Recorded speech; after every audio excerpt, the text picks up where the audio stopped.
Traders আসসালামু আলাইকুম। আশা করি আপনারা সবাই ভালো আছেন। আলহামদুলিল্লাহ আমি অনেক ভালো আছি। তো আজকে আমি যে জিনিসটা নিয়ে কথা বলবো সেটা হচ্ছে কোন কোন মার্কেটে আমরা ট্রেড নেওয়া থেকে বিরত থাকবো। ও কি কি দেখলে আমরা বুঝতে পারবো যে এই মার্কেটটায় ট্রেড নেওয়াটা অনেক রিস্ক হয়ে যাবে, তাই আমরা ট্রেড নিব না। যেমন প্রথমে যদি আমি ধরি যে প্রথমে এক নম্বরে যদি ধরি সেটা হলো যেই মার্কেটে ক্যান্ডেলের উইক অনেক বড় হয়, যেমন এগুলোতে দেখেন প্রায় প্রায় প্রতিটা ক্যান্ডিডেটের উইকগুলো অনেক বড় বড় আছে। এই ধরনের মার্কেটগুলোতে ট্রেড নেওয়া অনেক বেশি রিস্ক থাকে। সেজন্য এইসব মার্কেটে ট্রেড না নেওয়াই ভালো। দেখেন আরো আমি যদি দেখি, এই যে তারপর ওটা তো গেল এক নম্বরে, যে সব মার্কেটে অনেক বেশি বড় বড় উইক দেয় সেই মার্কেটগুলোতে ট্রেড নেওয়া থেকে বিরত থাকবো।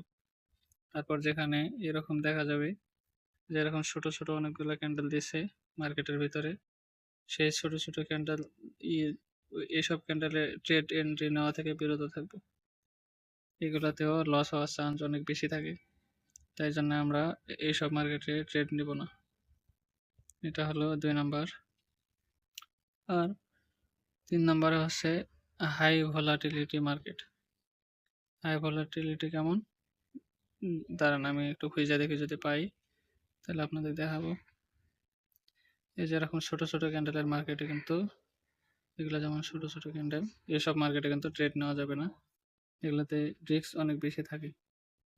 মিডিয়াম ধরনের ক্যান্ডেল যেগুলো পাওয়া যাবে সেগুলোতে আমরা ট্রেড এন্ট্রি নিতে পারি।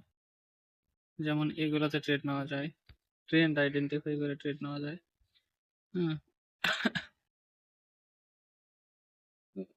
ছোট ছোট ক্যান্ডেল যখন শুরু হয়, তখন দেখবেন যে 2-3টা ছোট ছোট ক্যান্ডেল শুরু হয়ে গেছে, তখন এসব মার্কেটে ট্রেড নেবেন না, ট্রেড না নেওয়াই ভালো হয়।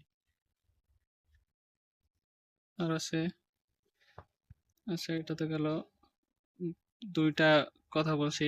একটা হলো যে বড় উইক যদি থাকে কোনো ক্যান্ডেলে সেই সব মার্কেটে ট্রেড না নেওয়ার জন্য, আর যদি ছোট ছোট ক্যান্ডেল তৈরি হয় এইসব মার্কেটে ট্রেড না নেওয়ার জন্য। এইসব মার্কেটে ট্রেড অ্যাভয়েড করতে হবে। আর হলো হাই ভোলাটিলিটি মার্কেট, যেগুলোকে বলা হয় যেমন এই যেমন রানিং যে ক্যান্ডেলটা আছে, এই ক্যান্ডেলটা যদি দেখা যাচ্ছে এখন ধীরে ধীরে চলছে, হঠাৎ করে জোরে নিচের দিকে হলো, আবার একটু ধীরে ধীরে চলার পরে আবার জোরে উপরের দিকে হলো, এরকম করে যদি মার্কেট আপ ডাউন হয় অনেক তাড়াতাড়ি, দেখা যাচ্ছে যে সেকেন্ডের ভিতরে অনেক অনেক দূর পর্যন্ত চলাচল করছে, তখন এইসব মার্কেটে ট্রেড নেওয়া যাবে না। তাহলে সহজভাবে বলতে গেলে 3 ধরনের মার্কেটে ট্রেড না নেওয়া অনেক বেশি ভালো। একটা হলো যেগুলাতে উইক অনেক বেশি থাকে, অনেক বড় থাকে, অনেক ঘন ঘন উইক দেয়, যে প্রতিটা ক্যান্ডেলে উইক দিছে এরকম যদি হয়, তাহলে ওই মার্কেটগুলোতে ট্রেড নেওয়া থেকে বিরত থাকতে হবে। তারপর যদি এরকম হয় যে ছোট ছোট ক্যান্ডেল দেয়, যেমন এই যে এখানে এখানে এইসব ছোট ছোট ক্যান্ডেল দিলে সেই সব মার্কেটে ট্রেড থেকে অ্যাভয়েড থাকা লাগবে। ট্রেড না নিয়ে অপেক্ষা করতে হবে, অথবা মার্কেট পরিবর্তন করে চেক করতে হবে কোন মার্কেটে অনেক ভালো পজিশন পাওয়া যায়, সেখানে ট্রেড এন্ট্রি নেওয়া লাগবে। আর তারপরে হচ্ছে যেই মার্কেটে ভলাটিলিটি অনেক বেশি থাকে সেই মার্কেটে ট্রেড নেওয়া যাবে না। এই ভলাটিলিটি সব থেকে বেশি দেখা যায় শুক্রবার রাত থেকে শনিবার, রবিবার এবং সোমবার দুপুর পর্যন্ত। এই সময়ে মার্কেট সব থেকে বেশি হাই ভলাটিলিটিতে থাকে। যে কোনো ধরনের ট্রেড এই সময় নেওয়া থেকে বিরত থাকা সব থেকে বেশি ভালো। তো আপনারা চেষ্টা করবেন যে এই ধরনের মার্কেটগুলোতে ট্রেড এন্ট্রি না নেওয়ার জন্য। তো আশা করি বুঝতে পারছেন ব্যাপারটা। আর ভিডিওতে নয়েজের যে সমস্যাটা, সেটা হচ্ছে আমার বাসার পাশে রাস্তা, তো সেই রাস্তা দিয়ে সবসময় গাড়ি যাওয়া আসা করে সব সময়, এই জন্য এরকম সমস্যা। আশা করি আপনারা সবাই পাশে থাকবেন, সাপোর্ট করবেন। আমি নিজে এখনো শিখতেছি, আর আমি নিজে শেখা অবস্থায় যতটুকু পারে আপনাদেরকে জানাইতেছি। আমি যতটুকু পর্যন্ত শিখছি ততটুকুই আপনাদের জানানোর চেষ্টা করতেছি। যদি ভালো লাগে অবশ্যই সাবস্ক্রাইব করবেন, কমেন্ট করে ভুলগুলো ধরিয়ে দেবেন।